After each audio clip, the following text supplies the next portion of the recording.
Hey guys, welcome back to the channel, and today I'm going to talk about how to set up a savings goal in Cleo. Now, creating savings goals in Cleo helps you to plan and visualize your progress, whether it's for an emergency fund, for vacation, or for a new gadget. Now, here's steps to set up a savings goal. First thing you got to do is open the Cleo app and go to the Save tab. Now once you're there, you're gonna tap create a goal, or you could tap add goals, and then you're gonna enter the details. So the name of your goal, the target amount, as well as the deadline. The deadline is optional, but it's pretty good to have that, just to keep yourself on edge. Now, after that, you can confirm to save the goal, and Clio will begin tracking progress towards the completion of the goal.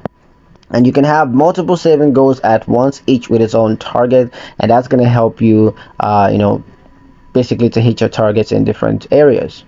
But yeah, that's pretty much it for the video, guys. Hope you liked it. Hope you found the information here useful enough.